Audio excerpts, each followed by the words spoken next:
Alhamdulillah wassalatu wassalamu ala rasulillah wa ala alihi wa sahbihi wa man tabi'ahu wa wala amma ba'da. La hawla wa la quwwata illa billah. Bismillahirrahmanirrahim. Al-Fatihah li rasulillah sallallahu alaihi wasallam wa ala alihi wa ashabihi wa azwajihi wa dhurriyyatihi wa ali baitihi at-tayyibin at-tahirin wa ila arwahil awliya wa syuhada was salihin wal a'immatir rasyidin wa ila arwahi masyayikhina wa muallimina wa asatidatina وجميع أهلنا من أجدادنا وجداتنا وآبائنا وأمهاتنا وإخواننا وأخواتنا وأعمامنا وعماتنا وخالاتنا وأخوالنا وإلى أرواح جميع جماعة مسجد besar Ridwan وإلى أرواح جميع أهل القبور من المؤمنين والمؤمنات والمسلمين والمسلمات أن الله تعالى يتغشاهم بالرحمة والمغفرة ويجعل قبورهم روضة من رياض الجنان ويوسع مدخلهم وقبرهم ويغفر ذنوبهم بسر الفاتحة. أعوذ بالله من الشيطان الرجيم. الحمد لله رب العالمين الرحمن الرحيم مالك يوم الدين إياك نعبد وإياك نستعين اهدنا الصراط المستقيم صراط الذين أنعمت عليهم غير المغضوب عليهم ولا الضالين. يا رب بالمصطفى بلغ مقاصدنا واغفر لنا ما مضى يا واسع الكرم. يا رب بالمصطفى بلغ مقاصدنا واغفر لنا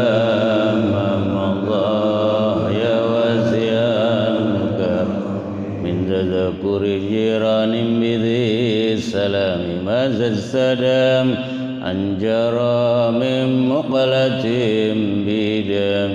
يا رب بالمصطفى بلغ مقاصدنا واغفر لنا ما مضى يا واسع الكرم.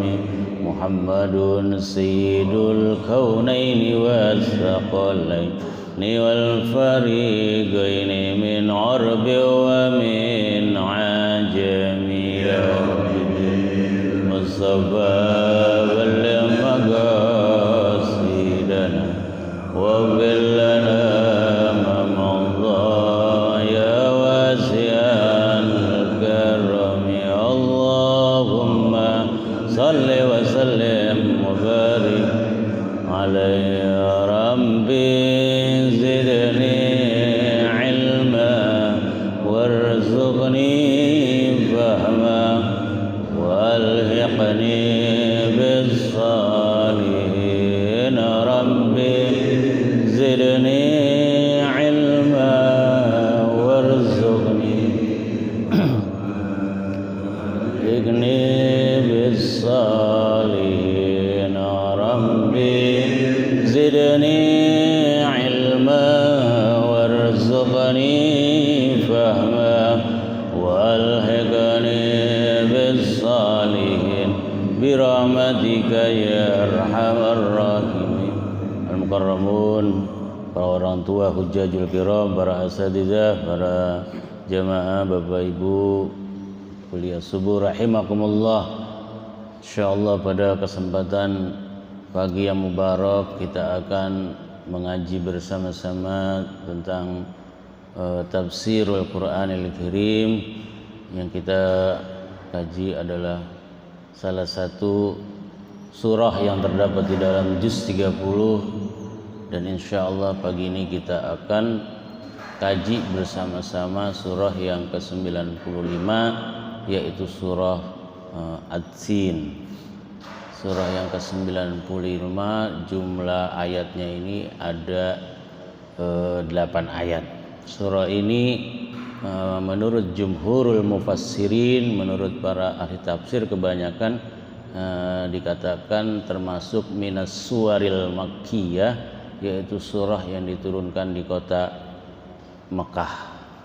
Wa fihi qaul, ada juga yang mengatakan bahwa hadhihi hiyas surah al-madaniyah, yaitu surah yang diturunkan di kota suci Madinah Al-Munawwarah. Allah Subhanahu wa taala berfirman di dalam surah At-Tin ini dengan kalimatnya yang indah, a'udzubillahi minasyaitonir rajim, bismillahirrahmanirrahim, wattini wazzaitun. Kalimat penghujung pertama dari surah ini Allah katakan wattini wazzaitun, artinya itu demi buah tin dan buah zaitun. Ini berarti Allah Subhanahu wa taala bersumpah, karena wawunya di sini adalah wawul qasam atau wawu sumpah. Al-muqassam bih, kalimat yang dijadikan sumpah itu adalah at-tin, yaitu buah tin dan buah zaitun. Hanya Allah yang boleh bersumpah dengan ciptaannya. Tapi bagi kita sebagai hambanya tidak boleh bersumpah dengan nama-nama makhluknya. Kita hanya boleh bersumpah dengan menggunakan nama Allah Subhanahu wa taala, yaitu wallahi, demi Allah, billahi, demi Allah, tallahi, demi Allah. Tapi tidak boleh bersumpah dengan nama makhluknya, termasuk nama Rasulullah Sallallahu Alaihi Wasallam. Berarti tidak boleh kita bersumpah dengan mengatakan demi Allah, demi Rasulullah. Itu salah, itu keliru. Kita hanya boleh bersumpah atas nama Allah. Nah, kita ketahui bersama ketika Allah Subhanahu wa taala bersumpah dengan makhluknya ataupun ciptaannya, kama qala al-mufassirun, para ahli tafsir mengatakan li azamatihi wa fadlihi wa ibda'i khalqi. Ketika Allah bersumpah dengan ciptaannya, ini berarti ada sesuatu kelebihan, keutamaan, dan Allah ingin menunjukkan ibda'u khalqi, keindahan ciptaannya. Makanya ketika Allah Subhanahu wa taala bersumpah dengan kalimat wattini wazzaitun, demi buah tin dan juga buah zaitun, yang pertama ini ingin menjelaskan kepada kita bahwasanya Allah Subhanahu wa taala ketika menciptakan buah apapun namanya yang dikonsumsi manusia, dipastikan akan memberikan manfaat ataupun faidah untuk fisiknya ataupun tubuhnya. Nah, di sini misalnya dikatakan oleh Ad-Doktor Syekh Dr. Wahbah Al-Zuhaili berdasarkan penelitian-penelitian tentang manfaat buah tin dan buah zaitun. Nah, kalau misalnya kita pergi ke tanah suci Mekah ataupun ke tanah suci Madinah, amin ya rabbal alamin, untuk haji ataupun umroh, dipastikan itu seluruh jamaah haji bisa menemukan yang namanya buah tin dan juga buah zaitun ini. Jadi kalau atin itu nama buah, dia bentuknya seperti kayak besarnya itu kayak apa ya, nggak besar banget, sedang gitu, kayak sao, ada warnanya kecoklatan, ada kemerahan-merahan, dan rasanya itu sangat manis. Ada yang belum dikeringkan, ya, maksudnya memang masih utuh buah tin itu. Ada yang sudah mujaffaf, dikeringkan. Kalau sudah dikeringkan itu, wah, rasanya lebih enak lagi, lebih legit lagi gitu. Rasanya kenyal gimana, itu yang namanya buah tin itu. Nah, ini bapak-bapak yang udah berangkat haji, berangkat umroh, pernah nggak makan buah tin? Belum ya? Nah, belum. Dan di Indonesia ini buah tin itu ternyata bisa dikembangbiakan. Bukan hanya hewan yang bisa dikembangbiakan, buah tin itu juga dikembangbiakan. Ya, ada beberapa rumah di Pondokomo ini yang di depan rumahnya ada buah apa? Ada buah tin. Itu tumbuh buah tin di Indonesia. Padahal memang karakter dari tumbuhan ini atau pohon ini hidupnya di negara sahara ataupun padang pasir yang tandus. Kita kan negara tropis, tumbuh dia. Sama dengan korma. Korma itu hidupnya di sahara, padang pasir. Tapi di Indonesia di Masjid Al-Barkah itu ada itu buah korma dan pohon korma. Buahnya pun sangat apa? Sangat subur, banyak. Saking hebatnya ini atin, ya kan? Allah aja bersumpah dengan kalimat tin. Makanya di Taman Mini itu ada masjid apa? Masjid Atin. Meskipun ada hubungannya dengan almarhumah Ibu Tin Soeharto, tapi mungkin ini maksudnya mengambil dari watin, yaitu demi buah tin, wazaitun, dan juga demi buah zaitun. Apa karunia ataupun keutamaan ya min fadaili az-zaitun watin, keutamaan dan kelebihan dari buah tin dan buah zaitun ini setelah dilakukan penelitian bahwasanya buah tin itu bukan hanya sebagai buah yang Allah Subhanahu wa taala ciptakan, tapi di sana juga sebagai obat. Ya. Itu buah kalau dikeringkan dia menjadi makanan yang lembut, dan kalau kita kunyah itu akan lebih cepat tercerna. Dan buah tin itu kalau kita makan sebanyak-banyaknya dia itu tidak lama mengendap di perut kita. Dan buah ini kalau kita makan meskipun banyak di sini secara karakternya dia itu lembut sekali, Pak. Oleh karenanya gampang dicerna. Dan manfaatnya juga kalau kita makan buah tin itu akan mengurangi yang namanya balgom, wa taqlilul balgom indal insan, akan mengurangi yang namanya reak. Reak yang di mana? Di tenggorokan, ya. Nah, itu manfaatnya. Di samping itu juga akan tathir al-kilyatin. Kalau kita banyak makan buah tin ini akan membersihkan dua ginjal kita. Ginjal kita kan ada dua, ginjal kanan dan ginjal kiri. Itu perlu dibersihkan, dicuci. Ya, maka untuk membersihkan ginjal kita ini banyaklah makan buah apa? Buah tin. Termasuk kalau kita makan buah tin itu berdasarkan penelitian itu kalau kita yang sudah usia 40 ke atas biasanya pada kena kencing batu. Mending batunya setrek kecil-kecil. Dan orang biasanya kalau lagi buang air kecil kena kencing batu sakit gak? Sakitnya luar biasa, Pak. Bahkan ada yang sampai pegangan bak itu. Saking apa? Saking sakitnya. Nah, makanya kalau kencing batu bukan hanya kita berendam di ciater air hangat, air panas begitu. Itu untuk menghancurkan yang namanya batu-batu yang ada di kantong kemih. Nah, kenapa itu muncul yang namanya batu-batu di kantong kemih kita? Karena memang kita kan minum apa baik, ya gak? Makan apa aja, akhirnya lama-lama menjadi apa? Mengendap, mengkristal, jadilah batu. Konon katanya orang yang kencing batu biasanya kalau kencing suka berdiri. Jadi orang yang suka kencing berdiri dan juga tidak dehem-dehem menyebabkan tidak tirisnya air seni atau air kencing yang kemudian mengendap di kantong kemihnya. Dan juga mereka yang suka menahan kencing. Jadi kalau pengen kencing aja ke kamar mandi, ya kan?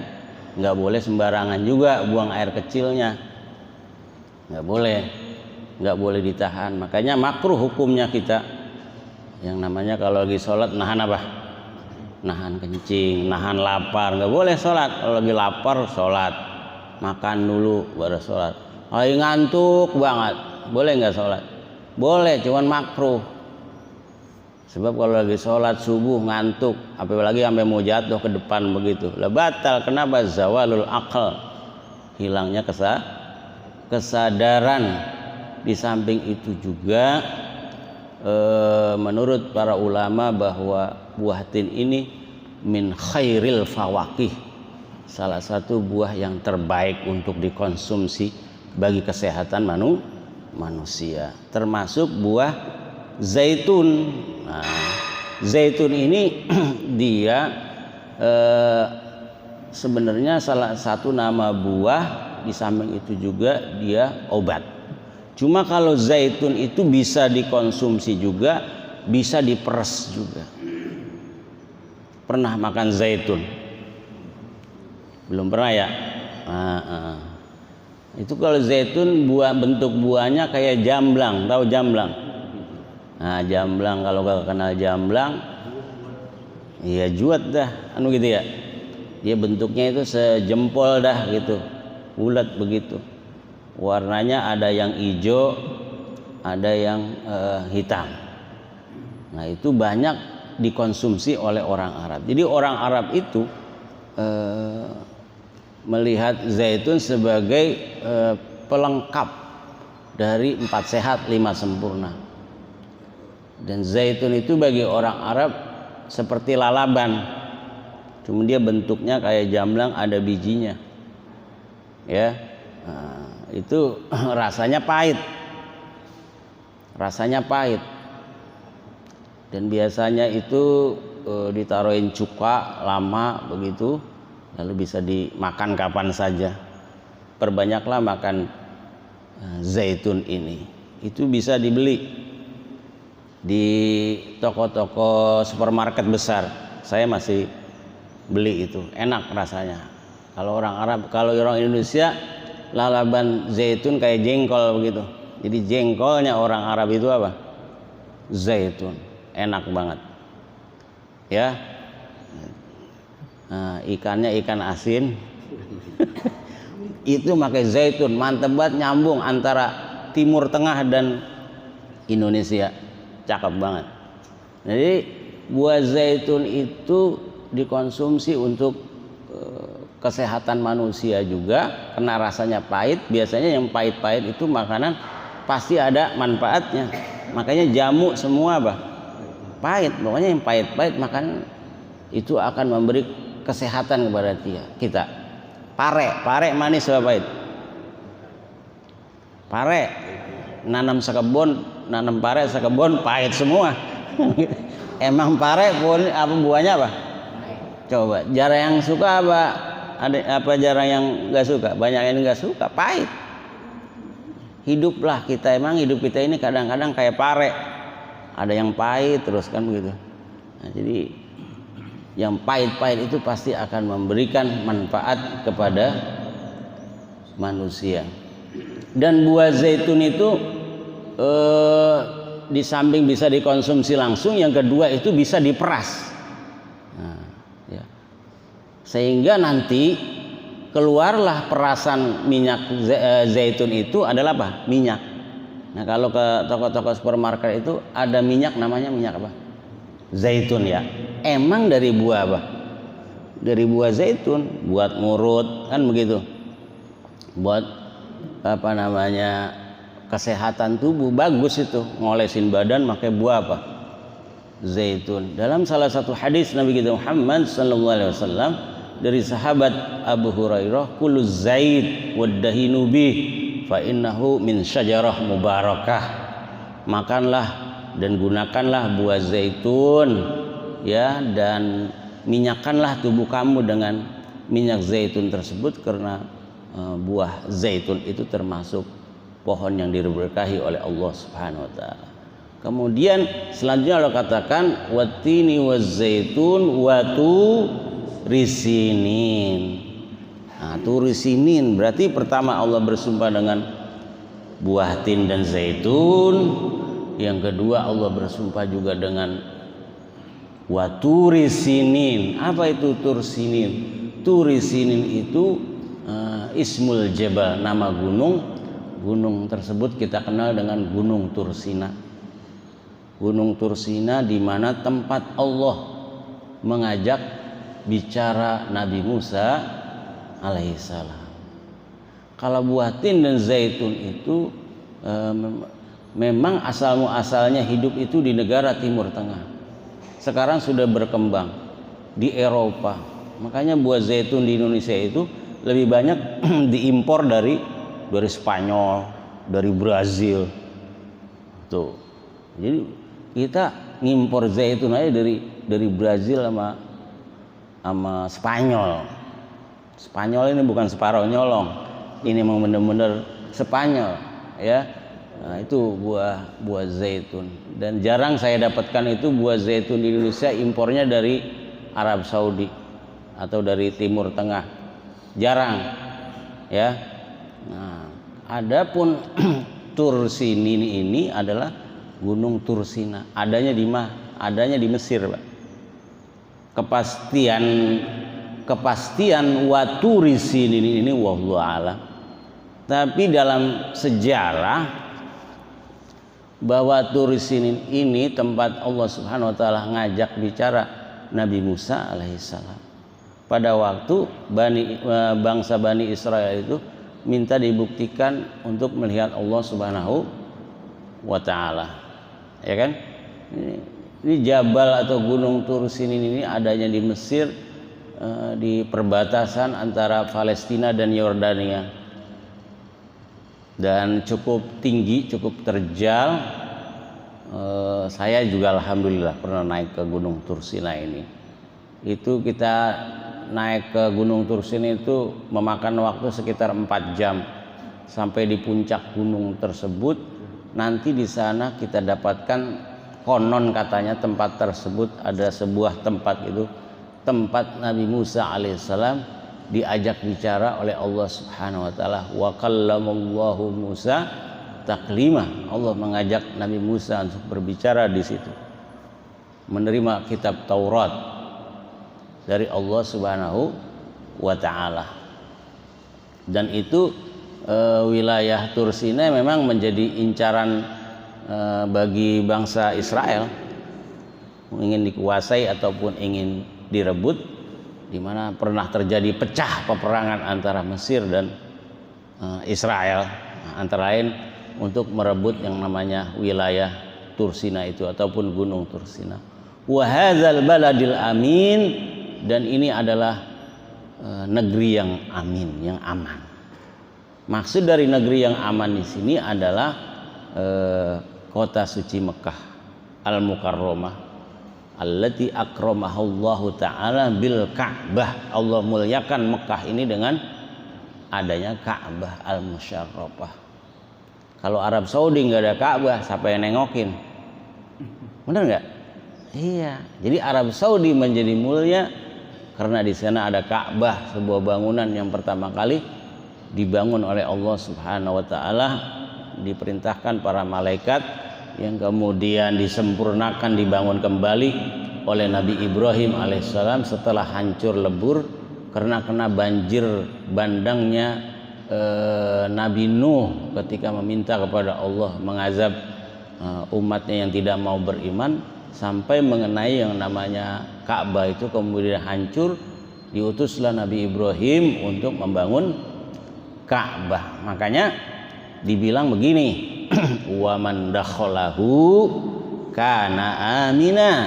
Siapa orang yang sudah masuk ke dalam baladil amin, negeri yang aman ini yaitu Mekah, udah pasti dia aman. Makanya Mekah dan Madinah itu tidak boleh dimasuki oleh non muslim. Sudah diperiksa di depan sana ya paspornya muslim apa non muslim. Meskipun pada kenyataannya memang kadang disaksikan ada non muslim yang masuk ke wilayah tersebut mungkin untuk tujuan pekerjaan tentang pemerintahan, tapi memang secara umum tidak boleh dimasuki dua kota suci ini. Yang pertama Mekah dan juga kota Madinah. Dan Mekah ini menjadi mulia Ya karena memang ada Ka'batul Musyarrafah, sebuah bangunan segi 4 di mana bangunan tersebut terlihat kalau digambar itu sederhana. Ketika kita nanti misalnya mudah-mudahan bisa umroh, bisa haji, langsung melihat Ka'bah, orang pertama kali melihat Ka'bah itu pasti akan tertegun, terkesima betapa dahsyat kebesaran Allah Subhanahu wa taala. Ngelihatnya aja udah mendapatkan pahala dari Allah Subhanahu wa taala. Nah, menurut para ahli tafsir bahwa ketika Allah Subhanahu wa taala bersumpah pertama dengan kalimat wattini wazaitun, yang kedua waturi sinin wa hadzal baladil amin, ini adalah sebagai kinayah ataupun sindiran kepada kita. Allah bersumpah dengan 3, 1 atin wa zaitun, yang kedua tursinin, yang ketiga hadzal baladil amin, ingin menjelaskan kepada kita, ingatlah kalian bahwasanya watini wa zaitun wa turisinin wa hadzal baladil amin itu adalah mahabitul wahyi minallahi ta'ala, tempat-tempat turunnya wahyu, tempat-tempat bersejarah bagi umat Islam, ya kan? Watini wa zaitun itu ada di Damaskus ataupun Syria asal muasalnya. Ada yang mengatakan ini adalah nama gunung. Kita ingat ini tempat bersejarah, tempat diturunkannya wahyu. Watur sinin itu adanya di Mesir. Di Mesir punya cerita panjang antara Nabi Musa dengan Fir'aun. Yang ketiga adalah wahadzal baladil amin. Mekah bukan hanya tempat dibangunnya Ka'bah, tapi juga diturunkannya wahyu oleh Allah Subhanahu wa taala kepada Nabi kita Muhammad sallallahu alaihi wasallam ketika Nabi melakukan yang namanya tahannus ataupun mengasihkan diri, masuk ke dalam gua apa? Gua Hira, yang kemudian mendapatkan wahyu yaitu surah Al-Alaq. Itulah maksud dari Allah Subhanahu wa taala menyebutkan wattini wazaitun wa turisinin wa hadzal baladil amin. Ayat selanjutnya Allah katakan laqad khalaqnal insana fi ahsani taqwim. Nah, itu kalimat la itu alam litaukid atau ta'kid. Lamnya itu untuk menjelaskan kepada kita bahwa Allah benar-benar menjelaskan kepada kita, benar-benar laqad udah ada lam litaukid, begitu juga ada qad. Jadi benar-benar Allah itu telah menciptakan manusia dengan sebagus-bagus apa? Bentuk. Jadi bentuk manusia ini memang sudah ahsani takwim, udah paling sempurna. Tidak ada makhluk atau ciptaan yang paling sempurna kecuali yang namanya manusia. Masya Allah, manusia ini kan diciptakannya, coba aja bayangin, berasalnya mimma immahin, dari air yang sangat apa? Hina. Mimma immahin, dari air yang sangat hina, dari air sperma. Cuman setetes doangan, kita ini berasal dari setetes sperma yang kemudian mengendap di rahim ibu kita, ya kan? 40 hari segumpal darah, ya kan? 40 hari kemudian segumpal apa? Daging, ya kan? 40 hari kemudian Allah Subhanahu wa taala bentuk dan tiupkan ruhnya. Hiduplah, ditentukan ajalnya, bahagianya, senangnya itu ketika berada di alam rahim. Berarti 40 hari, ya kan? 40 hari berarti jumlahnya apa? 120 hari. 40 hari apa namanya? Segumpal darah. 40 hari, ya kan? Segumpal daging. 40 hari kemudian Allah bentuk dan Allah tiupkan ruh yang kemudian ditentukan tentang masa depannya, meskipun sudah ditentukan sebelum manusia diciptakan. Itu 120 hari dari air yang sangat hina ini menjadi manusia. Coba kita bayangkan. Masya Allah. Kayaknya kita bilang subhanallah. Allah subhanahu wa ta'ala menciptakan dari setetes air, bisa begini kita jadi manusia seperti ini. Ya kan? Di alam rahim itu kita itu sekitar 9 bulan. 9 bulan. Subhanallah. Ya kan? Dan ternyata ketika berada di alam rahim itu, alam rahim ibu selama 9 bulan itu, ya Allah subhanahu wa ta'ala memberikan apa? Kehebatan yang sangat luar biasa. Ketika ibu makan, dia dapat makan. Ketika ibu minum, dia minum. Ketika ibunya sedih, dia sedih. Dan ketika dilahirkan, Masya Allah, yang lahir itu ketika dilahirkan, yang keluar itu yang keluar itu kepala dulu, bukan apa? Bukan kaki. Coba Pak. Keluarnya dari tempat yang hina juga, maaf ya. Dari tempat yang kotor. Dan itu subhanallahnya itu ketika lahir itu bayi, palanya tidak dalam keadaan keras. Kalau kira-kira seorang istri, seorang perempuan lahir bayinya keras kayak kelapa kerasnya, kira-kira bagaimana Pak? Ya kan? Semuanya sesar, dari zaman dulu orang pada sesar, tapi ternyata tidak. Itu bayi ketika keluar palanya itu empuk, bahkan lebih empuk dari makanan yang paling empuk. Ya kan? Ketika sudah dikeluarkan beberapa minggu kemudian palanya mengeras. Yang asal muasalnya empuk.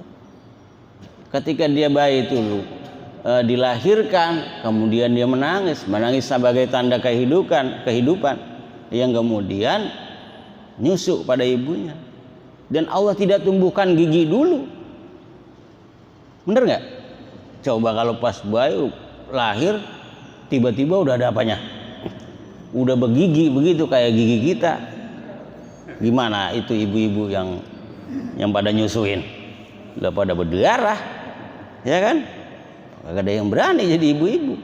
Semuanya nggak perlu dikasih susu ibu.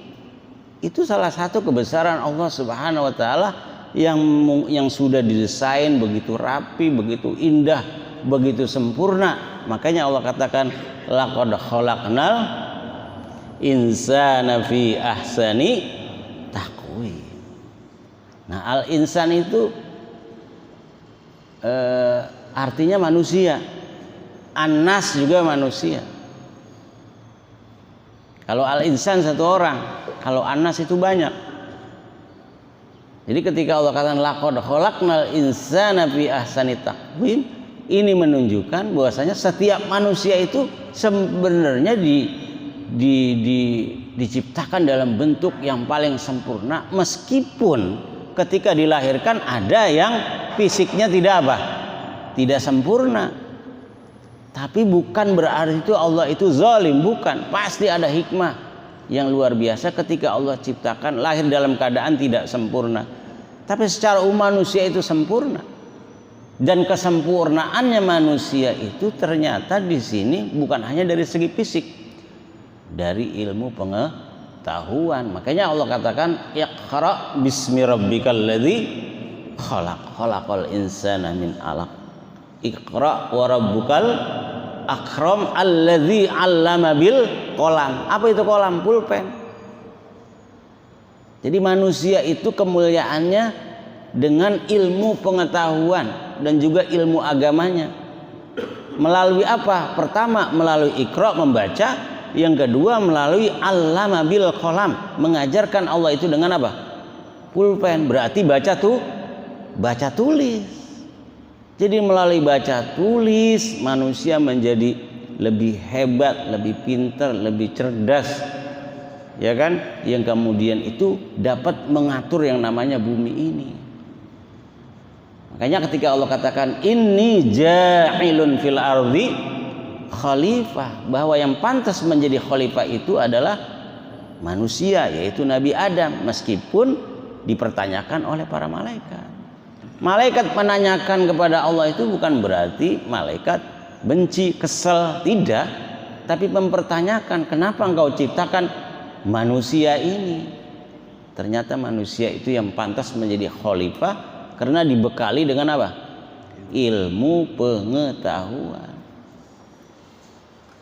Makanya sehebat-hebatnya manusia pada saat sekarang ini ilmu pengetahuan itu karena lahir dari hasil pikiran manusia. Kita dulu nggak bisa bayangin bagaimana itu handphone bisa menghubungkan seluruh manusia yang bukan hanya di kampung kita, tapi di belahan dunia lain bisa kita lihat, bisa kita saksikan di tangan kita. Jadi benar-benar dunia itu di genggaman kita. Bagaimana itu manusia bisa menciptakan sebuah alat komunikasi yang dulu mungkin masih kecil kita SMP SMA nggak menduga ini ada alat teknologi canggih kayak begini, bener nggak? Itu hasil pikiran manusia. Makanya pada intinya meskipun Allah ciptakan manusia adalah makhluk yang paling sempurna, tapi juga harus dilihat manusia yang menggunakan akal pikirannya. Sekarang kalau manusia badannya doang cakep, bagus, kuat, ganteng, tapi akal pikirannya kagak dipakai untuk mencari ilmu agama, nah itu bagaimana? Makanya Allah katakan selanjutnya summa radadnahu asfala safilin. Kemudian kami kembalikan manusia itu ke derajat yang paling rendah.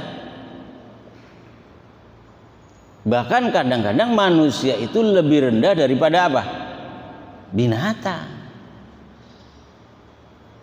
Jadi kadang juga binatang itu lebih hebat dan lebih mulia sifatnya daripada manusia. Jadi Allah memang menciptakan bentuknya yang sempurna, tapi kesempurnaannya itu juga harus didukung dengan ilmu pengetahuan agama dan juga keimanan dan keislaman. Kalau tidak Allah katakan summa radadnahu asfala safilin. Kemudian kami rendahkan, turunkan manusia itu ya derajat yang paling rendah. Kenapa?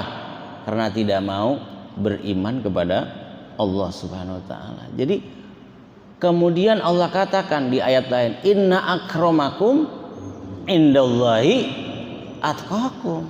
Allah melihat ketakwaan kamu, berarti nilai mulia manusia itu bukan hanya terletak di fisik. Kalau misalnya terletak di fisik, kita kalah sama artis, kita kalah sama binaragawan, bener gak? Udah kagak ada apa-apanya kita, kagak nempil. Kemuliaan manusia bukan di harta. Kalau misalnya orang dimuliakan oleh Allah dengan harta, kita juga kagak ada apa-apanya, Pak. Tapi Allah muliakan ketakwaan. Makanya manusia mulia itu bukan hanya karena fisik, tapi karena iman dan takwa. Dalam hadis katakan innallaha la yanzuru ila ajsamikum wala ila suwarikum walakin yanzuru ila qulubikum. Allah itu tidak melihat tubuhmu, fisikmu, tapi Allah melihat apa? Ila qulubikum, kepada hati kamu. Maka dengan demikian menurut para ahli tafsir dikatakan begini, laqad khalaqnal insana fi ahsani taqwim. Sungguh telah kami ciptakan manusia ini dengan bentuk yang paling apa? Yang paling sempurna. Maka menurut para ahli filsafat dikatakan innal insana ka'alamin asghar. Manusia itu seperti dunia kecil, sebagai miniatur ciptaan Allah. Kalau ingin melihat ciptaan Allah, jangan lihat yang jauh-jauh, lihatlah kepada diri kita.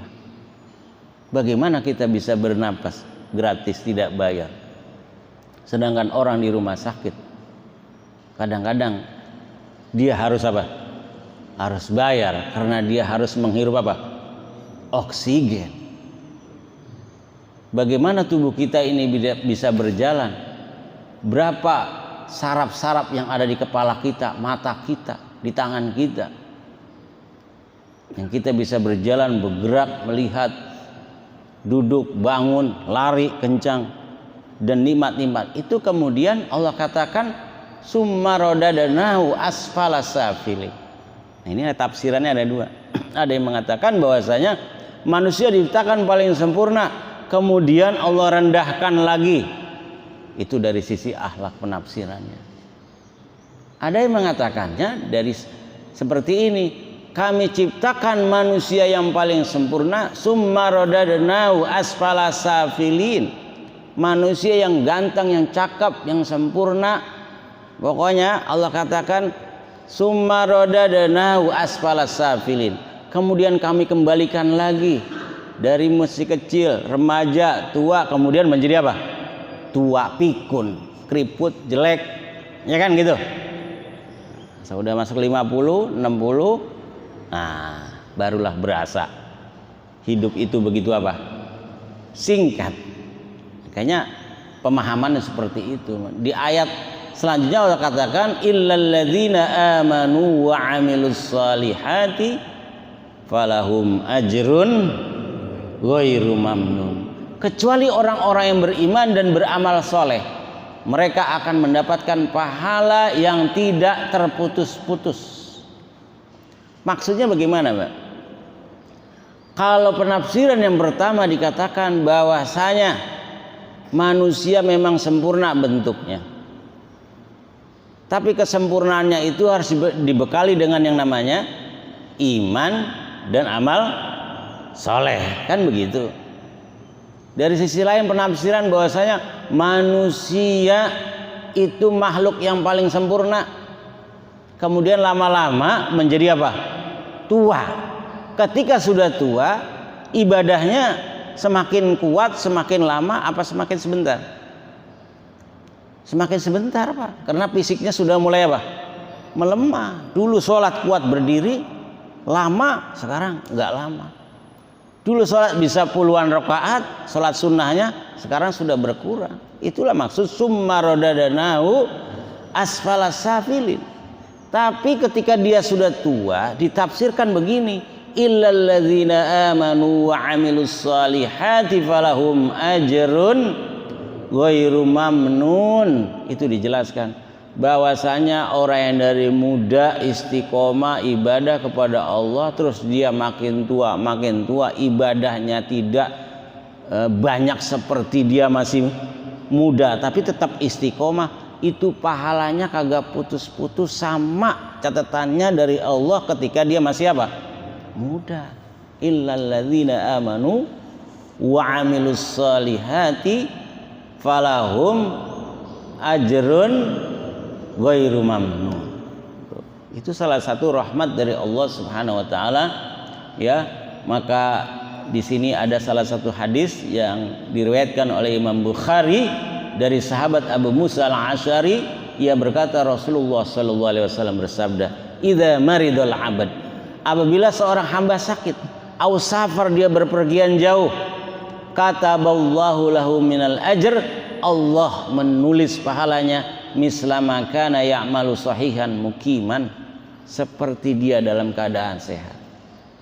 Ketika dia lagi sehat, emang orangnya rajin ibadah, terus sakit, dia tetap sholat, dia tetap baca Quran, kan begitu. Ataupun dia tidak baca Quran karena dia sakit, itu tetap dapat apa? Pahala. Falahum ajrun ghairu mamnun, nggak putus-putus. Begitu juga lagi berpergian jauh, biasanya dia kalau lagi mukim di rumah, dia sholat duha segala macam, sholat tahajud, karena dia musafir sibuk segala macam, terkendala, dia tetap dapat pahala apa? Sholat duha, karena dia memang udah istiqomah. Dia juga dapat pahala sholat tahajud. Nah, itulah maksud daripada Allah katakan illal ladzina amanu wa 'amilus solihati falahum ajrun ghairu mamnun fama yukadzibuka ba'du biddin alaisallahu bi ahkamil hakim. Nah, ini pertanyaan buat orang-orang jahiliyah. Ente masih kagak percaya juga, masih mendustakan agama Allah juga, mau nggak beriman juga. Allah sudah ciptakan yang namanya manusia itu dengan sebagus-bagusnya bentuk, masih ente nggak percaya juga. Lihatlah tuh bentuk tubuh manusia sebagai ciptaan Allah, miniatur ciptaan Allah, masih nggak percaya juga. Fama yukadzibuka ba'du biddin. Jadi apa yang membuat ente kagak mau beriman kepada Allah? Alaihissallahu bi ahkamil hakimin. Bukankah Allah Subhanahu wa taala sebagai hakim, pemutus hukuman yang paling apa? Yang paling adil. Jadi tidak ada Allah Subhanahu wa taala itu yang ingin menciptakan makhluknya untuk dizolimi, tidak ada. Allah itu maha adil. Lain sama manusia. Manusia lebih banyak apa? Zolimnya daripada apa? Adilnya. Kadang hukum itu ditetapkan berlaku untuk orang-orang yang kagak punya duit. Ya kan? Tumpul ke atas, tajam ke bawah. Maka ketika kita melihat pengadilan yang ditetapkan oleh manusia, kadang-kadang lebih banyak apanya? Zolimnya daripada apa? Adilnya. Yang nyolong